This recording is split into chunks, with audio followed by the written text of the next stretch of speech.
Vamos abrir no Salmo 36.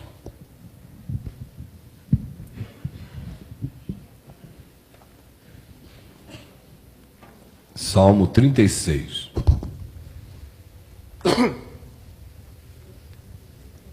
Salmo 36.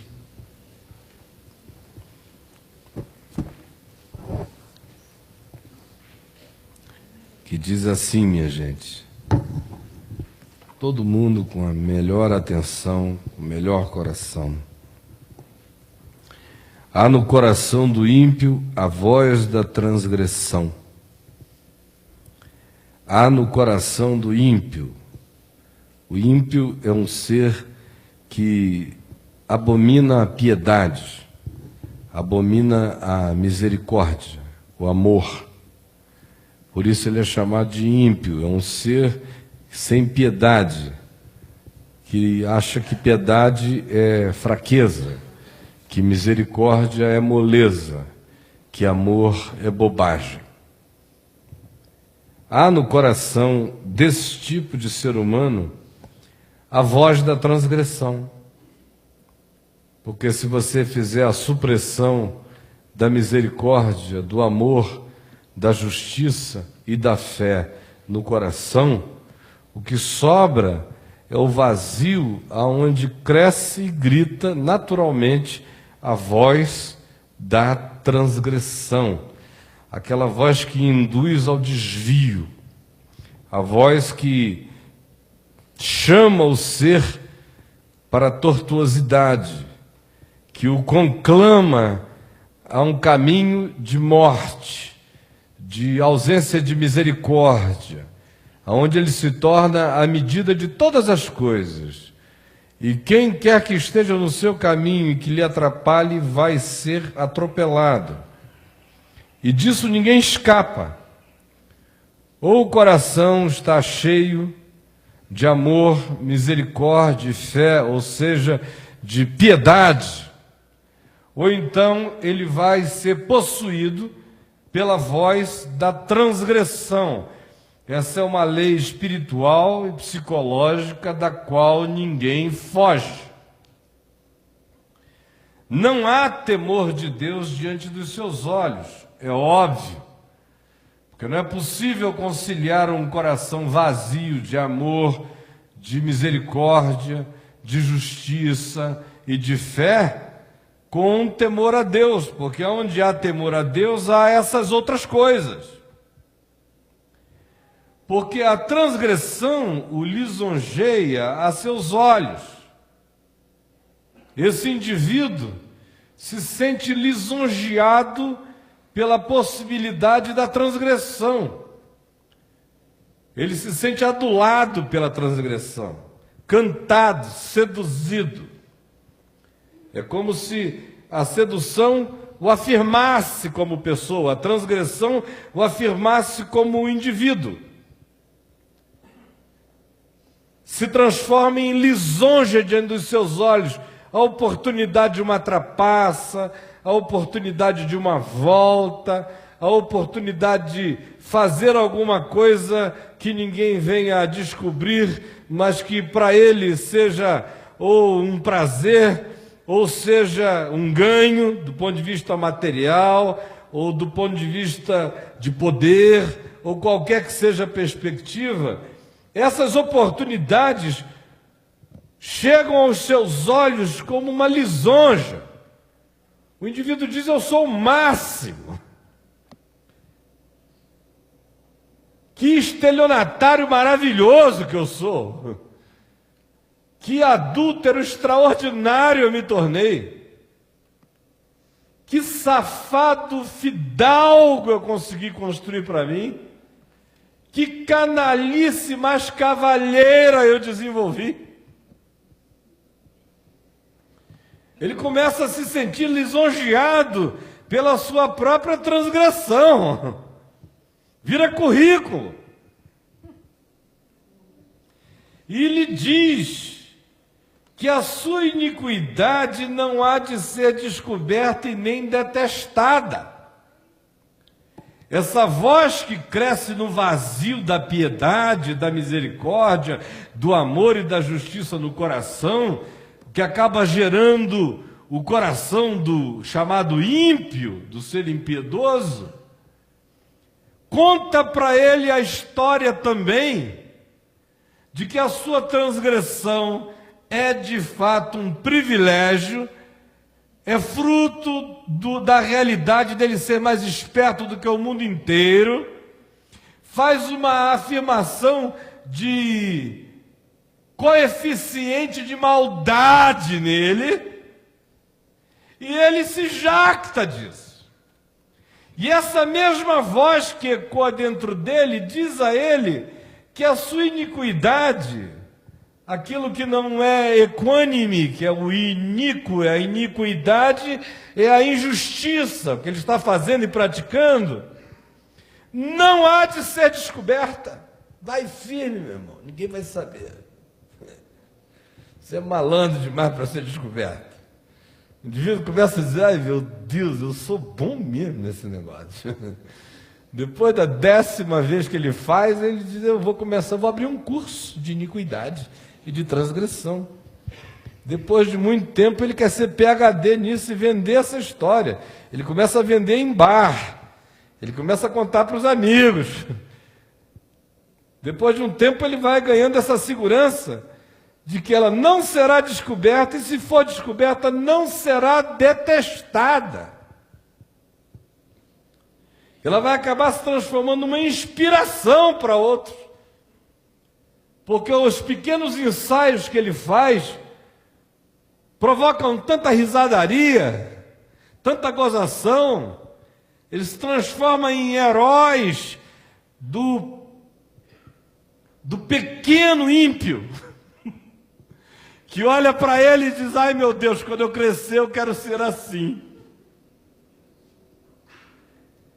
As palavras de sua boca são malícia e dolo, porque é impossível que o coração se encha da voz da transgressão, que os olhos se seduzam pela própria transgressão que o indivíduo pratica, que a mente fique possuída dessa esperteza do diabo que diz a ele que ele não será nunca apanhado, e se for, isso será currículo, ele não será nunca detestado. Ora, um coração assim não tem como se conter por muito tempo. Isso se manifesta em palavras. No início ele pode até ter o contimento, essa voz pode reboar para dentro, mas depois que ele começa a praticar isso, ele começa a falar disso. Então as palavras vão ficando cheias de malícia, de dolo.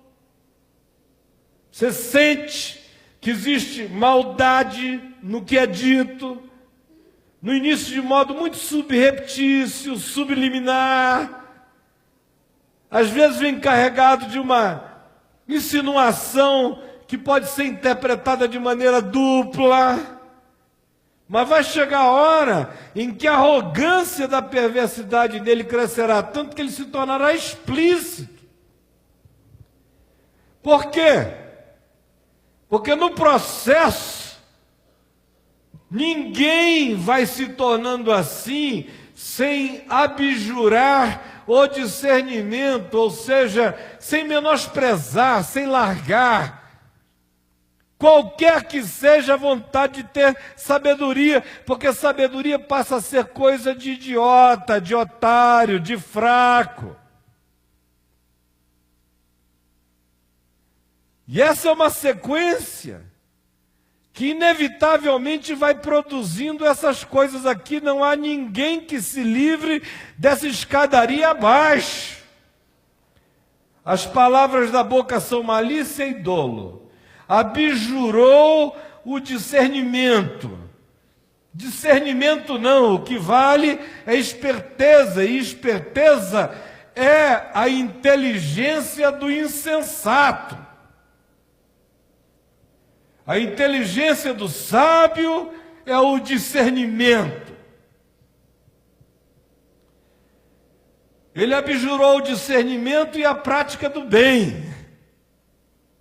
Praticar o bem, ele é capaz até de fazer uma doação para uma ONG, fazer por ele, também para ele se jactar do comprovante de doação, que seria um álibi social para ele continuar a fazendo a sua própria maldade. E vocês todos conhecem muita gente assim, e há gente aqui que sofre desse mal em graus maiores ou menores, com disfarçatez e com máscaras diferentes, mas está presente no coração. No seu leito, quando ele está rolando para lá e para cá, pensando, você vê o cara se embalando na rede, pensa que ele está achando o ventinho gostoso, que nada. No seu leito ele está maquinando, a locomotiva dele está funcionando. Oh, meu Deus, que coisa boa, que grande ideia. Oh, não tinha pensado nisso.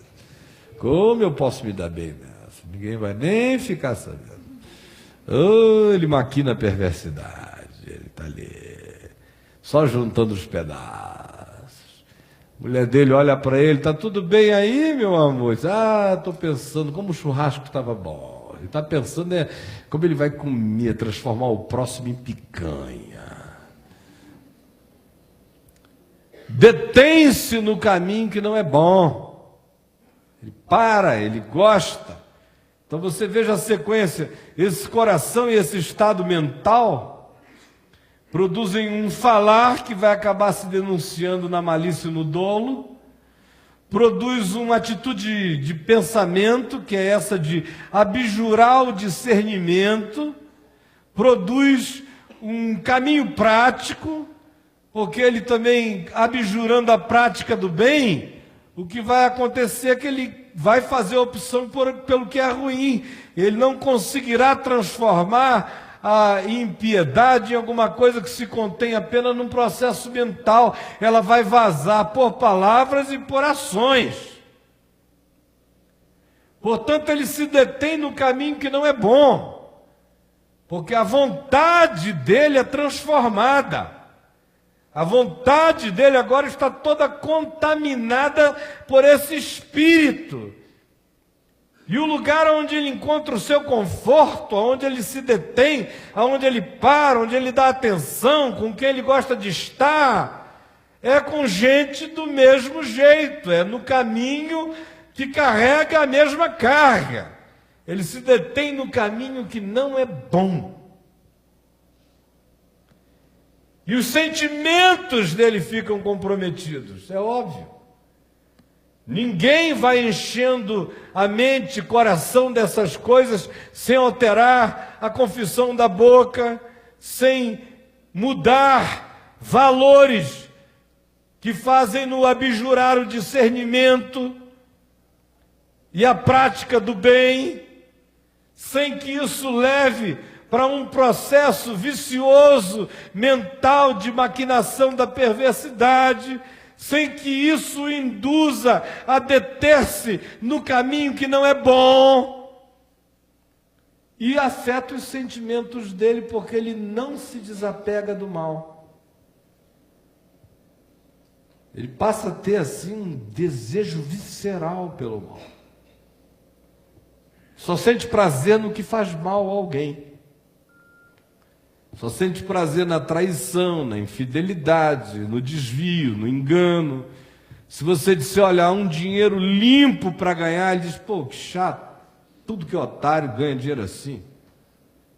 O prazer dele é saber se tem um caminho mais curto, uma voltinha. Se ele está ligado a alguma coisa afetivamente ruim, e que ele sabe que é ruim mesmo, quanto mais ruim for, mais visceralmente será a ligação dele, porque ele não se despega do mal. Esse é o primeiro processo mental que este salmo descreve.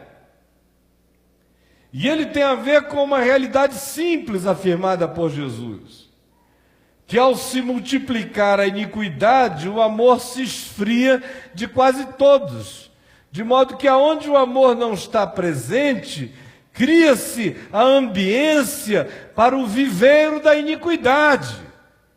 O indivíduo é ímpio, abdicou do amor, da misericórdia, da justiça, acha todas essas coisas bobagens, começa a se sentir lisonjeado pela sua própria transgressão e, sem perceber, ele vai se deixando seduzir por inteiro. Chega num ponto em que tudo nele está tomado pela metástase da impiedade. Isso vai do primeiro pensamento até a afetividade grudada, pegada, apaixonada pelo que é mal. Porque na ausência de amor cresce a iniquidade, disse Jesus. Agora há um segundo processo mental sendo descrito aqui no Salmo. O primeiro é este. Ele é inevitável. Não existe ninguém que seja bom o suficiente para dizer: eu sou bom demais para ser mal e exercer controle psicológico, espiritual, existencial sobre a minha própria maldade. Ao contrário, a entrega à maldade é absolutamente a entrega ao Deus famigerado que vai consumir tudo e não deixará reserva técnica alguma para uma manobrinha final. Isso tudo começa com a abdicação do amor no coração. Esse é o primeiro processo mental que o Salmo descreve. O segundo é aquele que é antitético a esse. Por se multiplicar a iniquidade, o amor esfria. Mas por aumentar o amor no coração, a iniquidade se afasta dele.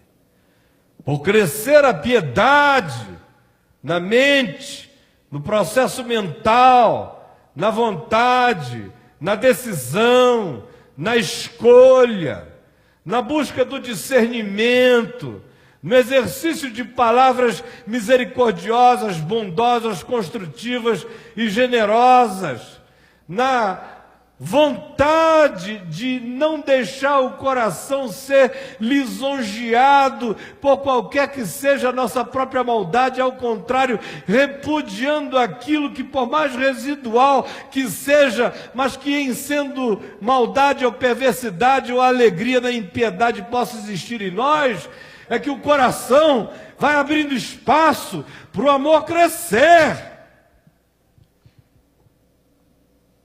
E se ao invés de se dedicar a mente à maquinação da impiedade, esse é um processo, é um sistema horroroso, vicioso, é uma heroína mental, é pico mental, é droga mental. Se o indivíduo se vicia no processo, ele não tem mais e não sabe como pará-lo. O oposto disso é repreender no nascedouro qualquer semente de veneno e dedicar a mente a tudo que é bom, a tudo que é puro, a tudo que é respeitável, a tudo que é de boa fama. Se algum louvor há, se alguma virtude existe, que seja então isto a ocupar o nosso pensamento e não a maquinação do mal. Se o processo que se instalar for positivo, for antitético a esse que nasce como voz que eclode do inconsciente e do subconsciente e chega a fazer parte deliberativa do conselho decisório da mente do ímpio, o que vai surgir na gente é o oposto. É um secamento de vontade de transgredir, natural. Na ausência do amor, se expande esse câncer. Na presença dele, ele se encolhe, murcha e vai morrendo. Por isso, do verso 5 em diante, em contraposição à descrição que é feita sobre os processos mentais, comportamentais, existenciais, emocionais, afetivos, interpretativos e da própria fala desse indivíduo, que é o ímpio, surge a mente sadia, a mente do piedoso, do misericordioso, do amoroso, do ser generoso. E o interessante é que do verso 5 até o verso 9 se descreve esse estado mental e ele é todo descrito em conexão com Deus. Porque separado dele, sem o temor de Deus, sem o amor de Deus, sem o amor a Deus, sem vontade de fazer a vontade de Deus na nossa vida, não há ninguém que possa se encher do que é bom, por mais que cate essas possibilidades no horizonte filosófico, psicológico. Por isso é que toda hora você vê o indivíduo escrever poesias lindas, mas ninguém quer ser filho dele. Ele compõe canções maravilhosas, que fazem com que ele seja do lado à distância. Quem não o conhece diz que homem sensível, que mulher perceptiva. Aí o cônjuge diz, leva para casa. É o ateu sensível, é o agnóstico que resolveu fazer do floreio e da melodia o Deus e o tapume e o álibi do seu engano, mas que carrega no coração só desassossego, agonia e inquietude, e na melhor das hipóteses, ele é um cavalo domado o dia inteiro com vontade de partir para a guerra e se segura, até porque ele quer ser bem visto, politicamente correto. Mas dentro dele, o melhor que pode haver é a impiedade sob um controle de barbitúrico psicológico. Do verso 5 em diante, surge esse outro estado mental em contraposição ao primeiro descrito até agora. E como eu disse, isso tudo se origina de uma vinculação da mente com Deus. Por isso a linguagem muda radicalmente do Salmo, daqui para frente.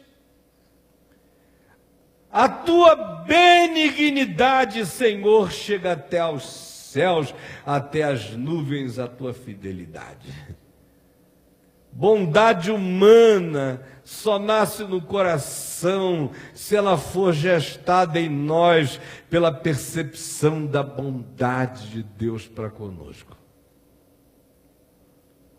Fidelidade só cresce e se enraiza no coração da gente se houver em nós a transcendência dessa percepção de que Deus é fiel para conosco. Por isto eu sou chamado a exercer fidelidade para com todos.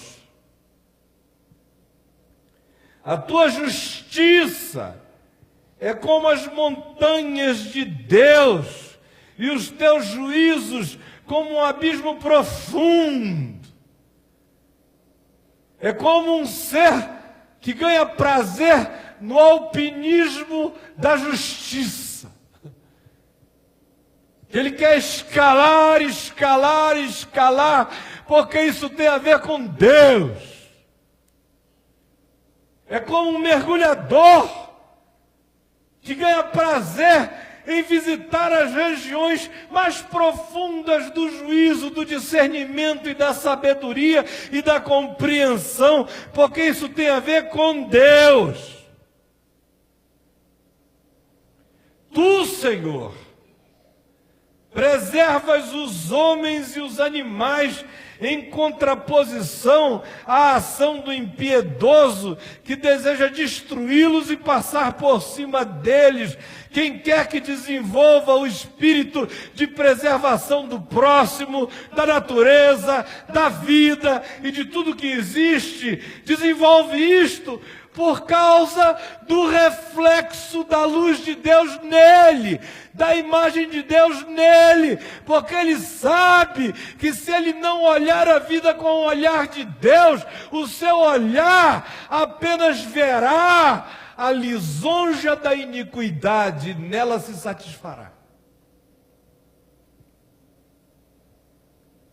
Como é preciosa, ó Senhor, a tua benignidade. Essa é a lisonja que lhe chega ao coração. Essa é a sedução que lhe invade a alma.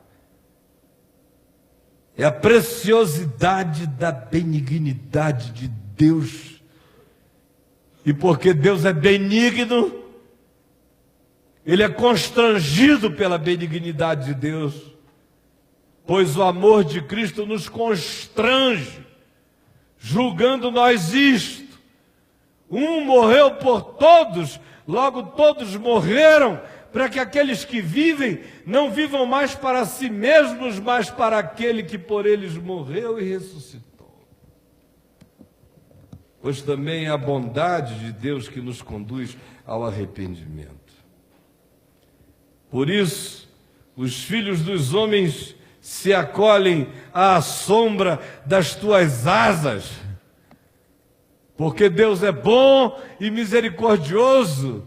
Ele diz que ele e todos os filhos dos homens que à semelhança dele se sentiram constrangidos pelo amor de Deus, fizeram o seu ninho, o seu pouso sob as asas desse amor, escolheram sua paternidade, sua maternidade, seu pertencimento, seu lugar de ser e estar. Fartam-se da abundância da tua casa, e na torrente das tuas delícias lhes dás de beber. Fartam-se da abundância da tua casa, e na torrente, no fluxo daquela fonte contínua, daquele rio de vida, de água nova, fresca, ininterrupta, não repetida, de água viva mesmo, que são as tuas delícias, do fluxo do teu ser, ó Deus, tu lhes dás de beber. Eles bebem a fonte das delícias do ser de Deus.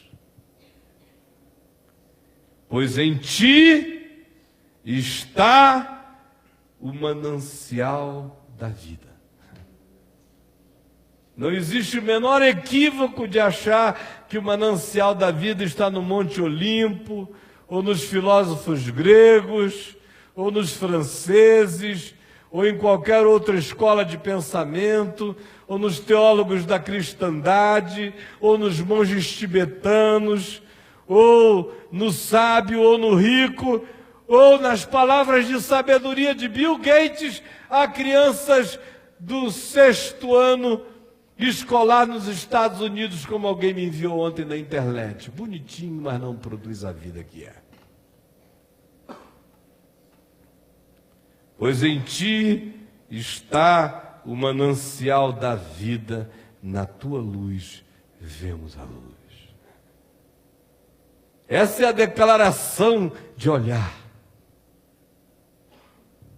Ele está dizendo que assim como no coração do indivíduo e na mente do indivíduo em quem não há temor de Deus, não há visão de Deus, não há a luz de Deus, o que cresce são as coisas que repetidamente, eu já disse a vocês, que se desenvolvem numa sequência que ninguém controla. Do mesmo modo ele diz que quando a conexão é com Deus, a benignidade de Deus me torna bom, a fidelidade de Deus gera fidelidade em mim, a justiça de Deus me dá amor, a justiça da terra, os juízos de Deus me desafiam o coração a mergulhar nos abismos do discernimento, da compreensão e da sabedoria, e eu tenho como preciosa a benignidade de Deus e me sinto seduzido por ela. Quando eu me volto para Ele, meu coração se satisfaz das torrentes deliciosas que dele emanam. Ele é o manancial da vida, e eu não tenho equívocos e não procuro vida que não seja vida em Deus. E aí ele diz: na tua luz vemos a luz. Porque separado dessa luz ninguém vê nada. Separado dessa luz o que pode haver é a perversidade camuflada, inflada, arrogante, disfarçada, educada, politicamente correta, bem administrada, bem gerida, mas ainda assim com ego crescente, com maldades disfarçadinhas, mas que não conseguem se conter, aqui e ali se manifestam, porque no horizonte imediato eu jamais terei o desafio e nem a inspiração absoluta que eu tenho e que só me vem de Deus. Na tua luz é que eu posso ver a luz. Sem a tua luz, eu vejo a minha cegueira carregada pelas lentes da presunção, e é só isso. Continua a tua benignidade aos que te conhecem.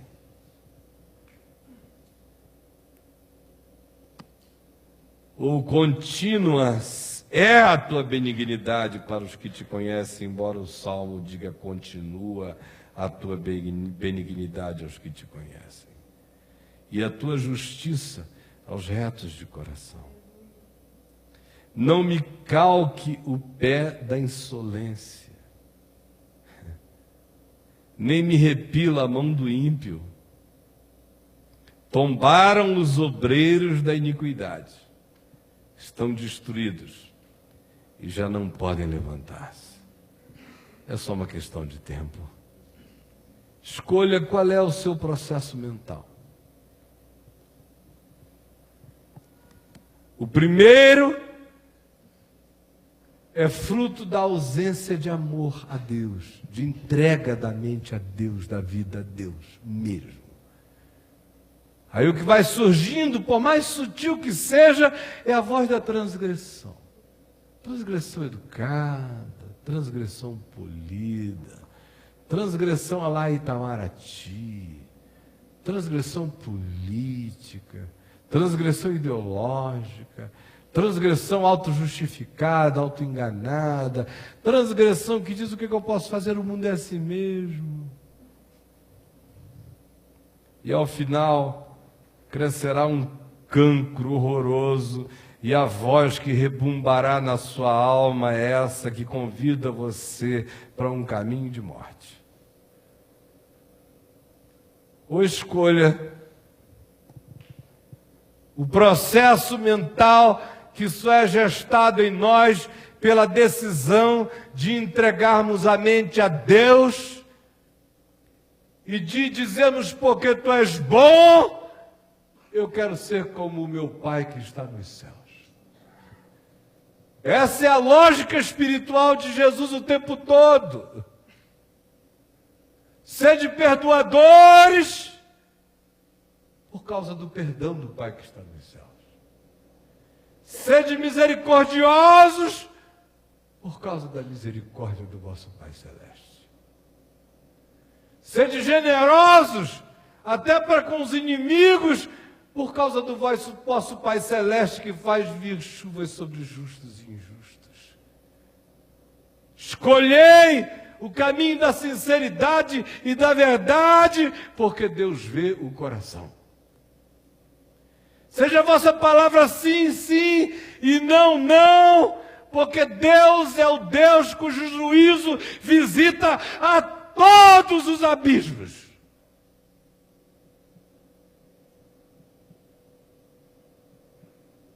De modo que não há suficiência nenhuma em mim que não venha de Deus. Porque toda boa dádiva e todo dom perfeito vem do alto, descendo do Pai das luzes, em quem não pode haver nem mudança e nem sombra de variação. Agora, o processo inteiro tem a ver com amor.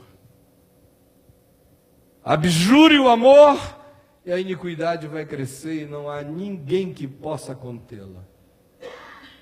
Decida no coração que você é de Deus e você quer ser aquele que tem luz, porque na luz de Deus você enxerga, e não porque você tem luz própria, e porque você pede a Deus que o caráter dele, bondoso, misericordioso, justo, amoroso e fiel, se instale em você, porque você mesmo sabe que se você está vivo, é por causa da misericórdia de Deus. Se você experimenta arrependimento, é por causa da bondade, da longanimidade de Deus. Se você está perdoado, é por causa do perdão de Deus. Por isso, repita o Pai no seu processo mental todo dia. E deixe-se ficar lotado desse amor que não é romance, mas é entrega da mente à verdade de Deus com gratidão. E aí não nascerá nenhuma voz da transgressão no seu coração. E se nascer, ela já nasce sob a ordem de morrer. Esta é a palavra do Evangelho. Bem-aventurado é todo aquele que nela crê. Vamos ficar em pé todos nós.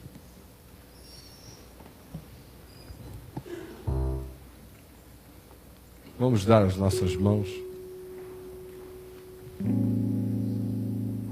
Ninguém se retire para que a gente termine solenemente dentro de mais 5 minutos. Domingo que vem nós vamos estar todos aqui, no mesmo horário. Vamos orar. Qualquer dúvida essa semana, vá lá no meu site. Se não tiver dúvida nenhuma, vá também. Vá para crescer na fé. Tem gente do outro lado da terra indo o dia inteiro, crescendo absurdamente. Mas aí a síndrome de Nazaré diz a você: não, eu vou domingo lá ouvir o Caio. O que eu digo aqui é uma fagulhinha do que eu digo o dia inteiro lá.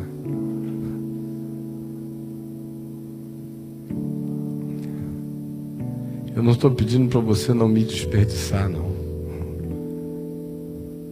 Só estou pedindo para você não desperdiçar o Evangelho. Porque eu não tenho gasto tempo em nada que não seja o Evangelho.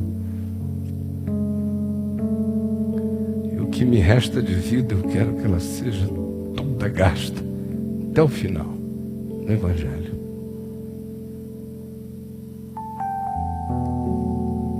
Vamos orar.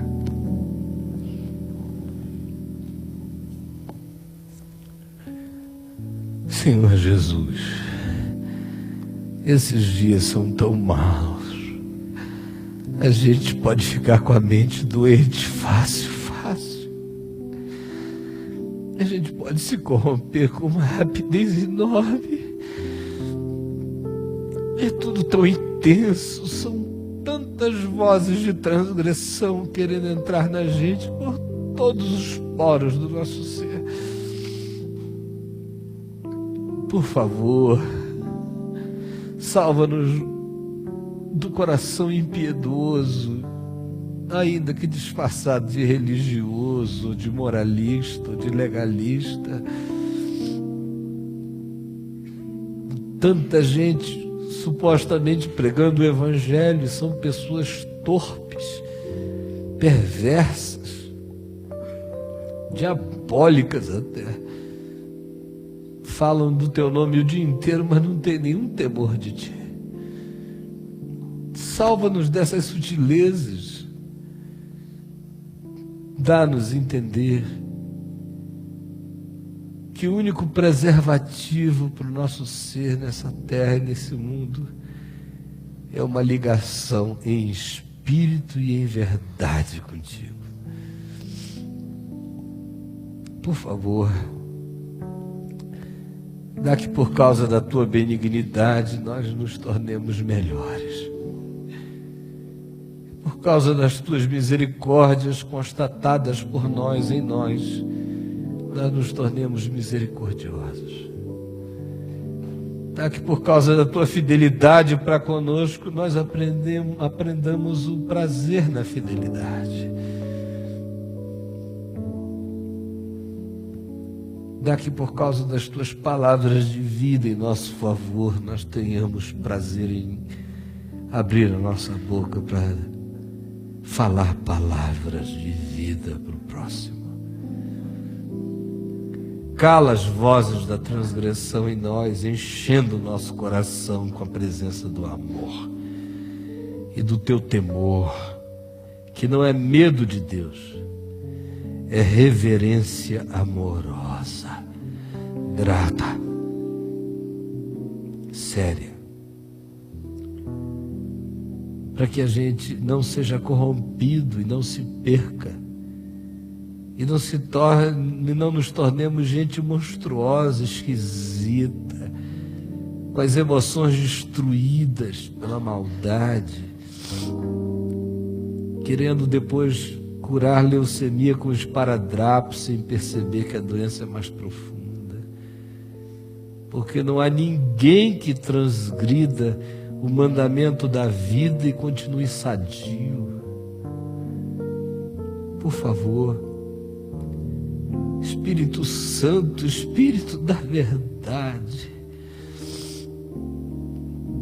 ajuda-nos não só a compreender, mas a trazer isso para o nosso próprio entendimento. Salva-nos da presunção de que existe luz no nosso olhar, porque é na tua luz e só nela que nós vemos a luz. Nós queremos beber do manancial da vida, comer o pão das delícias que vem de ti. E guarda o nosso ser nesse tempo do fim, para que nenhum de nós seja enganado, para que nenhum de nós seja corrompido no interior. É o que eu te peço de todo o coração, em nome daquele que nos ensinou a orar, dizendo: Pai nosso que estás nos céus, santificado seja o teu nome, venha o teu reino, seja feita a tua vontade, assim na terra como nos céus. O pão nosso de cada dia nos dá hoje, perdoa as nossas dívidas, assim como nós perdoamos aos nossos devedores. Não nos deixes cair em tentação, mas livra-nos do mal, pois teu é o reino, o poder e a glória para sempre. Amém.